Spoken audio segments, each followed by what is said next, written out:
যিবিলাকৰ অজস্ৰ অভাৰব্ৰিজ হোৱা দেখা পালোঁ, ৰাস্তা ঘাট বিভিন্ন কিবা কিবি হোৱা দেখা পালোঁ, কিন্তু বাকী চব কামৰ কাৰণে পইচা থাকে।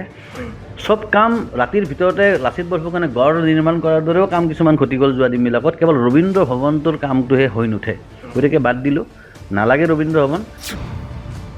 বিজেপি দলৰ কাৰণে তেওঁলোকৰ কাৰ্যালয়টো, অফিচটো যিদৰে মৰমৰ, প্ৰয়োজনীয়, শ্ৰদ্ধাৰ, ঠিক তেনেকৈ আমাৰ কাৰণেও নাট্যকৰ্মীসকলৰ কাৰণে, সংস্কৃতি ভালপোৱা মানুহখিনিৰ কাৰণে ৰবীন্দ্ৰ ভৱনটো একেই সন্মানৰ, আদৰৰ, চেনেহৰ।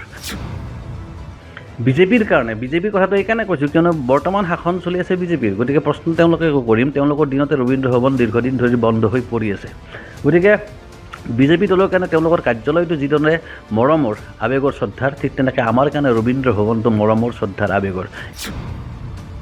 ৰবীন্দ্ৰ ভৱনত আমি সৰুৰ পৰাই নাটক কৰিছোঁ। এতিয়া কেতিয়া আমি শেহতীয়া নাটক কেতিয়া কৰিছিলোঁ সেইটো পাহৰণিৰ গৰ্ভত হ'ল। তাৰমানে আজিৰ পৰা প্ৰায় 5-6 বছৰ আগতে সম্ভৱতঃ আমি শেষৰখন নাটক কৰিছোঁ। ঠিক মই নাটক কৰা কেইদিনমানৰ পাছতেই হলটো বন্ধ হৈছে। আচলতে আমাৰ এটা ৰবীন্দ্ৰ ভৱনে এটা সংস্কৃতি গঢ় লৈছিল, সংস্কৃতি গঢ়ি তুলিছিল। ৰবীন্দ্ৰ ভৱনৰ চকীখিনি বেয়া, গোটেইখিনি চকী চেঞ্জ কৰিব লাগিব, বেলেগ ধৰণৰ বেলেগ মডেলৰ চকী আনিব লাগিব। বঢ়িয়া, পুৰণি চকীখিনি গুচাই দিলে, তাৰ সলনি নতুন চকী লগালে, আৰু এই গোটেই প্ৰচেছটোত বছৰ দিন বা 6 মাহ 7 মাহ 8 মাহ গুচি যায়। এইবাৰ নতুন চকীখিনি লগোৱা হোৱাৰ পিছত তেওঁলোকৰ মনত চিন্তা আহে, নহয়, আগতে যি চকী লাগি আছিল আচলতে সেইখিনিহে ভাল, এইখিনি বেয়া। গতিকে আকৌ প্ৰথমতে কাম, নতুনকৈ লগোৱা চকীখিনি গুচাই আকৌ পুৰণি ষ্টাইলৰ চকী আকৌ লগাই লয়। ক'ৰবাত এই চৰকাৰৰ নাটকৰ প্ৰতি অনীহা বা নাটকৰ জৰিয়তে মানুহবোৰে গোট খোৱাত অনীহা হয়তো অলপ কথাটো প্ৰকাশ পায়। গমেই নাপাওঁ। তাৰপিছততো এতিয়াতো আৰু সীমাই পাৰ হৈ গ'ল। ৰবীন্দ্ৰ ভৱনৰ শেষ নাটক, ৰবীন্দ্ৰ ভৱনত শেষবাৰ কেতিয়া গৈছিলোঁ এতিয়া আৰু মনত নাই। আপুনি পৃথিৱীৰ যোন ঠাইলৈকে নাযাওক কিয়, পৃথিৱীৰ যিকোনো ঠাইতে চৰকাৰে কিন্তু নাটকক পৃষ্ঠপোষকতা কৰে, কাৰণ এখন সুস্থ সমাজ হ'বলৈ হ'লে নাটকৰ প্ৰয়োজন। আৰু এইটোও নহয় যে নাটক কেৱল এণ্টি ইনষ্টিটিউচনেল, মানে কেৱল চৰকাৰৰ বিৰোধিতা কৰিয়ে নাটক কৰে, তেনেকুৱা কথা নহয়। আচলতে মই বিজেপি চৰকাৰক এটা প্ৰস্তাৱ দিব খোজোঁ যে আপোনালোকে ৰবীন্দ্ৰ ভৱনটোক নাট্য মন্দিৰ নহয়, মিউজিয়াম হিচাপে, সংগ্ৰহালয় হিচাপে স্বীকৃতি দিব লাগে। আৰু একদম কামটো সহজ হৈ আছে, কাৰণ ৰবীন্দ্ৰ ভৱন আৰু আমাৰ যিটো মিউজিয়াম, অসম ৰাজ্যিক সংগ্ৰহালয়, তাৰ মাজত মাত্ৰ এখন ৱাল আছে। ৱালখন ভাঙি দিলেই ৰবীন্দ্ৰ ভৱনটোকো মিউজিয়ামৰে অন্তৰ্গত কৰি দিব পৰা যায়। নাটকে এটা সুস্থ সামাজিক বাতাবৰণৰ সৃষ্টি কৰে, আৰু সেইটো চৰকাৰৰ কাৰণে ভাল কথা, কাৰণ চৰকাৰে যিবিলাক কাম তেওঁলোকে চৰকাৰী ধনেৰে কৰিব নোৱাৰে, সেইবোৰ কাম নাটকে কৰি দিব পাৰে। মই চৰকাৰক এটা কথাই ক'ব খোজোঁ যে বিপথগামী হ'ব খোজা যুৱ প্ৰজন্মক বা 2-এজন ড্ৰাগছ পেডলাৰক ভৰিত গুলিয়াই আমি এই যুৱ প্ৰজন্মক ৰক্ষা কৰিব নোৱাৰোঁ। যদিহে তেওঁলোকক আমি সুস্থ সাংস্কৃতিক পৰিৱেশৰ মাজত ডাঙৰ দীঘল কৰিব নোৱাৰোঁ। নমস্কাৰ, মই গৌতম প্ৰতিম গগৈ বৰ্তমান উপস্থিত আছোঁ ৰবীন্দ্ৰ ভৱনৰ সন্মুখত। এই ৰবীন্দ্ৰ ভৱনত পূৰ্বতে নাটক হৈছিল, এই ৰবীন্দ্ৰ ভৱনত পূৰ্বতে গীত মাতৰ চৰ্চা হৈছিল, কিন্তু বিগত 3 বছৰ ধৰি এই ৰবীন্দ্ৰ ভৱনত এতিয়া তলা ওলমি ৰৈছে। ইয়াৰ যি পুনৰ মেৰামতি বা পুনৰ নিৰ্মাণৰ বাবে এই ৰবীন্দ্ৰ ভৱনটো প্ৰায় 3 বছৰ ধৰি বন্ধ কৰি ৰখা হৈছে। প্ৰথমতে আমি আপোনালোকক এখন জাননী দেখাম। ৰবীন্দ্ৰ ভৱনৰ প্ৰৱেশদ্বাৰতে এখন জাননী আঁৰি থোৱা হৈছে, আৰু জাননীত উল্লেখ কৰা হৈছে যে 2022 চনৰ 17 জুনৰ পৰা ৰবীন্দ্ৰ ভৱন বন্ধ ৰখা হৈছে, কাৰণ প্ৰচুৰ বৰষুণৰ বাবে ৰবীন্দ্ৰ ভৱনৰ ভিতৰত কিছু ক্ষয় ক্ষতি হৈছিল, আৰু সেইখিনি PWD বিভাগে পুনৰ মেৰামতি কৰি নোতোলা পৰ্যন্ত এই ৰবীন্দ্ৰ ভৱনটো সম্পূৰ্ণৰূপে বন্ধ থাকিব বুলি এই জাননীখনত উল্লেখ কৰা হৈছে। এই মুহূৰ্তত প্ৰশ্ন উত্থাপন হ'ব, যি সময়ত এটা বছৰত একোখন ফ্লাইঅভাৰ নিৰ্মাণ কৰা হয়, যি সময়ত চৰকাৰী বিভিন্ন ধৰণৰ অনুষ্ঠানৰ বাবে ৰাতিটোৰ ভিতৰতে ডাঙৰ ডাঙৰ পেণ্ডেল গঢ়ি তোলা হয় বা বিভিন্ন ধৰণৰ নিৰ্মাণ কাৰ্য কৰা হয়, কিন্তু তাৰ পাছত সংস্কৃতিৰ প্ৰাণকেন্দ্ৰ শিল্পী বা নাট্যকৰ্মীৰ যি মিলনৰ স্থল, ৰবীন্দ্ৰ ভৱন, এই ৰবীন্দ্ৰ ভৱন কিয় 3 বছৰ ধৰি পুনৰ মেৰামতি কৰি তুলিব পৰা নাই, সেয়া ডাঙৰ প্ৰশ্ন। নমস্কাৰ, এই মুহূৰ্তত মই উপস্থিত আছোঁ চলচ্চিত্ৰ পৰিচালক হিমাংশু প্ৰসাদ দাসৰ কাষত। ৰবীন্দ্ৰ ভৱনৰ যি দীৰ্ঘদিন ধৰি ৰবীন্দ্ৰ ভৱনত তলা ওলমি আছে, সেই প্ৰসংগত আমি নাট্যকৰ্মীসকলত কথা পাতি আছোঁ আৰু সেই সন্দৰ্ভতে কথা পাতিবলৈ চলচ্চিত্ৰ পৰিচালক তথা অভিনেতাই হিমাংশু প্ৰসাদ দাসৰ কাষত উপস্থিত হৈছে। দাদা, আপোনাক প্ৰথমবাৰলৈ মই লগ পাইছিলোঁ ৰবীন্দ্ৰ ভৱনত, প্ৰথমবাৰ প্ৰত্যক্ষভাৱে দেখা পাইছিলোঁ ৰবীন্দ্ৰ ভৱনত। সেইদিনাখন ৰবীন্দ্ৰ ভৱনত আপোনাৰ এখন নাটক আছিল, চাকিৰা আহিব বকুলতলৈ বিহুলৈ। তাৰ আগত বা পাছত আপুনি বহুত নাটক কৰিছে ৰবীন্দ্ৰ ভৱনত।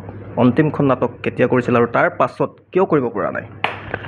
অন্তিমখন নাটক কৰিছিলোঁ আজিৰ পৰা 3-4 বছৰ আগতে, কিন্তু তাৰ আগতো আৰু মাজতে বহুত দীঘলীয়া বিৰতি এটা হৈ গৈছিলে, কিয়নো ৰবীন্দ্ৰ ভৱনটো কেতিয়া বন্ধ থাকে কেতিয়া খোলা থাকে আমি গমেই নাপাওঁ। আৰু বৰ ইণ্টাৰেষ্টিং কথা, ৰবীন্দ্ৰ ভৱনত যিবোৰ ৰবীন্দ্ৰ ভৱন ভাল কৰাৰ নামত যিসকল ঠিকাদাৰে কাম কৰে, তেওঁলোকৰ যি মস্তিষ্ক, তেওঁলোকৰ যি মানে পদ্ধতি, সেয়া তাৰমানে আচলতে কিতাপত ভালকৈ লিখি থৈ দিব লাগে, যাতে দেশ বিদেশৰ মানুহে পিছলৈকে সেইটো ফ'ল' কৰিব পাৰে। কিয়নো ৰবীন্দ্ৰ ভৱনত কি হয়, মাজতে এটা এক্সাম্পল দিছোঁ যে ৰবীন্দ্ৰ ভৱনৰ চকীখিনি বেয়া, গোটেইখিনি চকী চেঞ্জ কৰিব লাগিব, বেলেগ ধৰণৰ বেলেগ মডেলৰ চকী আনিব লাগিব। বঢ়িয়া, পুৰণি চকীখিনি গুচাই দিলে, তাৰ সলনি নতুন চকী লগালে, আৰু এই গোটেই প্ৰচেছটোত বছৰ দিন বা 6 মাহ 7 মাহ গুচি যায়। এইবাৰ নতুন চকীখিনি লগোৱা হোৱাৰ পিছত তেওঁলোকৰ মনত চিন্তা আহে, নহয়, আগতে যি চকী লাগি আছিলে আচলতে সেইখিনিহে ভাল, এইখিনি বেয়া। গতিকে আকৌ কথামতে কাম, নতুনকৈ লগোৱা চকীখিনি গুচাই আকৌ পুৰণি ষ্টাইলৰ চকী আকৌ লগালে। এই প্ৰচেছটো গ'ল, এই গোটেইখিনি কাম কৰোঁতে আকৌ মাজতে 6-7 মাহ 8 মাহ বছৰ দিন আকৌ গুচি গ'ল। তো ৰবীন্দ্ৰ ভৱন কেতিয়া খোলা থাকে কেতিয়া বন্ধ থাকে আচলতে আমি গমেই নাপাওঁ। তাৰপিছতো এতিয়াতো আৰু সীমাই পাৰ হৈ গ'ল। ৰবীন্দ্ৰ ভৱনৰ শেষ নাটক, ৰবীন্দ্ৰ ভৱনত শেষবাৰ কেতিয়া গৈছিলোঁ এতিয়া আৰু মনত নাই। আৰু সেইকাৰণে আচলতে মই বিজেপি চৰকাৰক এটা প্ৰস্তাৱ দিব খোজোঁ যে আপোনালোকে ৰবীন্দ্ৰ ভৱনটোক নাট্য মন্দিৰ নহয়, মিউজিয়াম হিচাপে, সংগ্ৰহালয় হিচাপে স্বীকৃতি দিব লাগে। আৰু একদম কামটো সহজ হৈ আছে, কাৰণ ৰবীন্দ্ৰ ভৱন আৰু আমাৰ যিটো মিউজিয়াম, অসম ৰাজ্যিক সংগ্ৰহালয়, তাৰ মাজত মাত্ৰ এখন ৱাল আছে। ৱালখন ভাঙি দিলেই ৰবীন্দ্ৰ ভৱনটোকো মিউজিয়ামৰে অন্তৰ্গত কৰি দিব পৰা যায়। আৰু তেতিয়া কি হ'ব, কিছুমান যে ছাত্ৰ ছাত্ৰী আহে মিউজিয়াম চাবৰ কাৰণে, তেওঁলোকক দেখুওৱা হয় যে এইখন নাও শৰাইঘাটৰ যুদ্ধত ব্যৱহাৰ হৈছিলে, এইবোৰ সাঁচি পাতৰ পুথি, এইবিলাকত আগৰ পণ্ডিতসকলে লিখা মেলা কৰিছিলে। ঠিক তেনেকৈ ক'ব পাৰিব যে এইটো ৰবীন্দ্ৰ ভৱন, এটা সময়ত ইয়াতে নাটক হৈছিলে।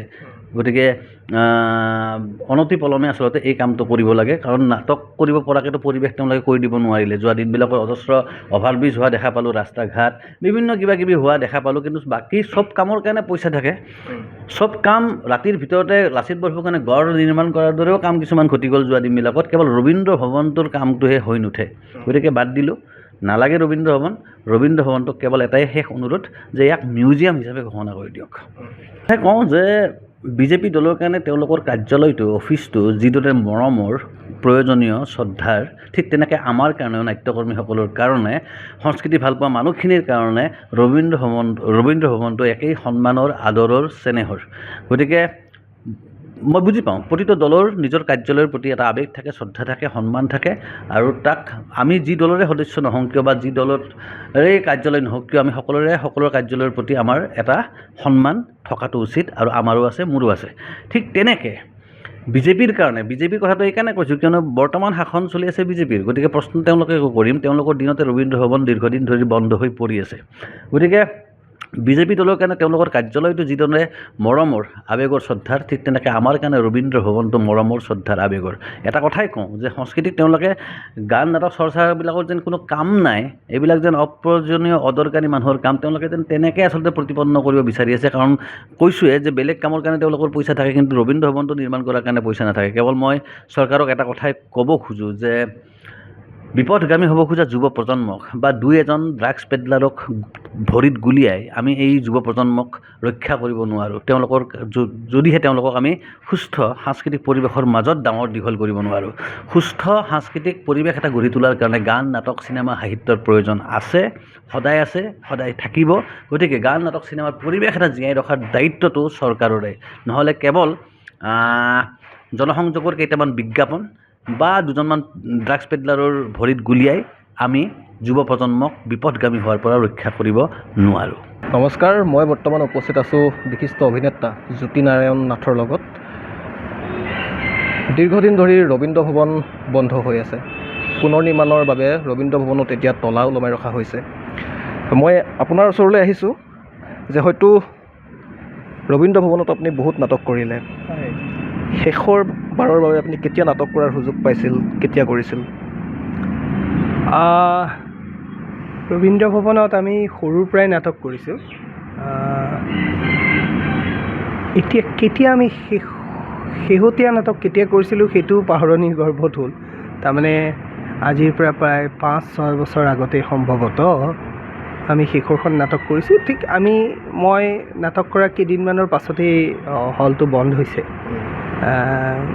5-6 বছৰ ধৰি বন্ধই হৈ আছে নেকি সম্ভৱতঃ, মোৰ একদম থিৰাংক মনত নাই তাৰিখটো, কিন্তু 5-6 বছৰটো হৈ গ'ল।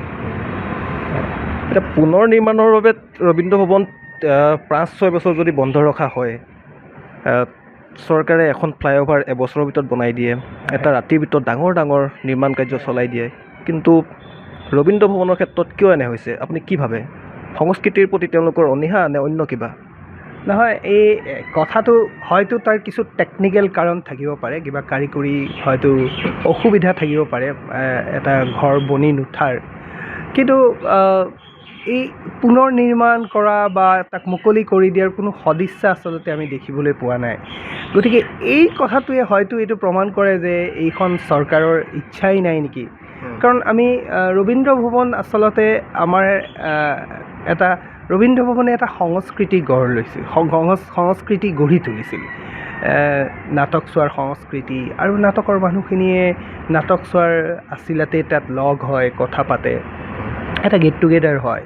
নাটকৰ মানুহখিনি গোট খোৱাৰ এটা এভিনিউ আছিলে, এটা গোট খোৱাৰ এটা মঞ্চ আছিল ৰবীন্দ্ৰ ভৱন। কেৱল নাটকেই যে হয় নহয়, আৰু নাটকৰ চৰ্চা এই নহয় কেৱল সংগীতৰ চৰ্চা হয়, তাত বিভিন্ন নৃত্য প্ৰদৰ্শন হয় বা কিছু জৰুৰী মেল মিটিঙো তাত হয়।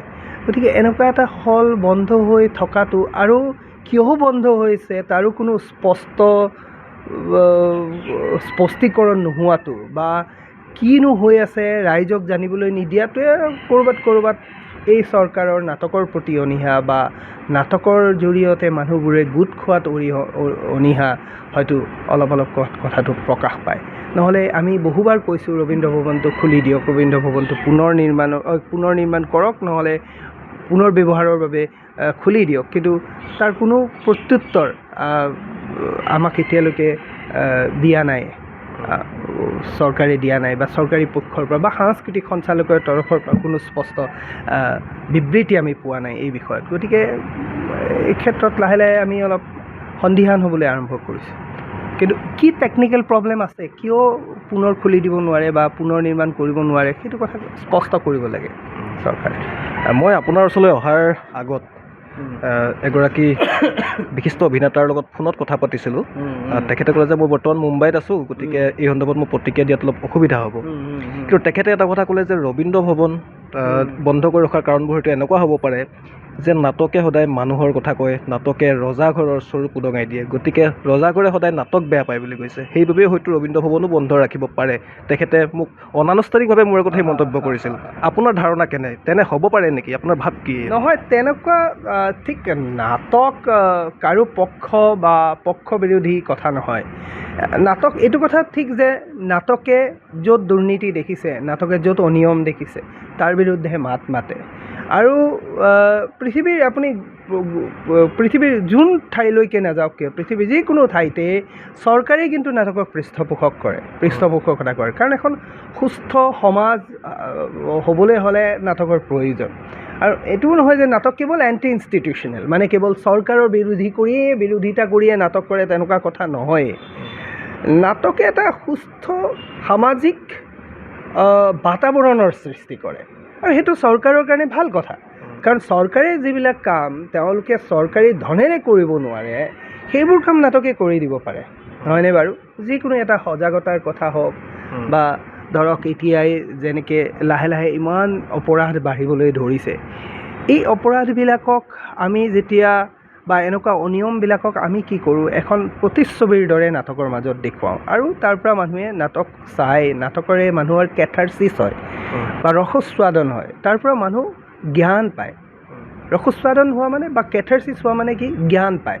আৰু যেতিয়া জ্ঞান পায় মানুহ সভ্যতাৰ পিনে আগবাঢ়ি গৈ থাকে, সভ্যতাৰ জখলাত বগাই থাকে। গতিকে তাৰ মানুহবিলাক লাহে লাহে লাহে সামাজিকভাৱে সুস্থ হয়। ইয়াত নাটকে কেৱল চৰকাৰকেই বিৰোধিতা কৰে সেই কথাটো ক'তোৱেই নাই আৰু হেৰিও নাই। যদি চৰকাৰে এই ক্ষেত্ৰত ভয় খাইছে যে নাটক কৰি সেইখন চৰকাৰৰ অসুবিধা হ'ব, তেনেহ'লে চৰকাৰে এইটো ভুল ভাবিছে। মই ভাবোঁ সেইটো সিমান ডাঙৰ কথা নহয়। হয়তো অনীহা কিনো হ'ব, নাটকহে আৰু, হয়নে বাৰু? এতিয়া এটা যদি FCI গুদাম বন্ধ হৈ থাকে, মানুহে খাবলৈ নাপাব, নহয়নে বাৰু? তেওঁলোকে হয়তো ভাবিছে কিনো আৰু, নাটকহে কৰে আৰু, খুলি দিওঁ নিদিওঁ, হয়নে? সেইটো তেওঁলোকে এতিয়ালৈকে এইটোক গুৰুত্ব দিয়া নাই, প্ৰায়ৰিটাইজ কৰা নাই বা অনীহা প্ৰকাশ কৰিছে, ইগন'ৰ কৰি আছে। মোৰ মতে চৰকাৰে যদি ইগন'ৰ কৰিব বাদ দিয়ে তেনেহ'লে ভালহে হ'ব, চৰকাৰৰ কাৰণেই ভাল। এতিয়া কথাটো হ'ল, আমাৰ যিবিলাক নাট্যকৰ্মী আছে বা আমি আগতে এইখিনিত দেখিছিলোঁ, সদায় আপুনি দেখা পাব নাটকৰ বা সাংস্কৃতিক এটা পৰিৱেশ এটা হৈ আছিলে। এতিয়া আজি বহু বছৰ ধৰি, মোটামুটি 2017 চনমানৰ পৰা এইটো বন্ধ হৈ আছে। ক'ভিডৰ প্ৰাককালত অলপ 19ৰ পিছফালে অলপ চাগে খুলিলে, তাৰ পাছত আকৌ পানী সোমালে, ক'ভিড হ'ল, ক'ভিডৰ পিছত আকৌ খুলিলে, পানী সোমালে, আকৌ বন্ধ হৈ আছে। এইটো মেৰামতি কৰিব বুলি শুনিছোঁ, পুনৰ নিৰ্মাণ কৰিব বুলি শুনিছোঁ। কিন্তু এইটোৰ কাৰণে আমাৰ সাংস্কৃতিক কৰ্মীসকলৰ ডান্স গায়ক হওক সকলোৰে অসুবিধা হৈ আছে। সোনকালে খুলিলে আমাৰ কাৰণে ভাল, এটা সাংস্কৃতিক পৰিৱেশ আকৌ আগৰ দৰে গঢ়ি উঠিব। এতিয়া আমি কলাক্ষেত্ৰত যাব লাগে, কলাক্ষেত্ৰৰো ভাড়া এতিয়া বহুত বৃদ্ধি হৈছে। গতিকে আমাৰ সাংস্কৃতিক কৰ্মীসকলৰ খুবেই অসুবিধা হৈছে কাম কৰাৰ কাৰণে।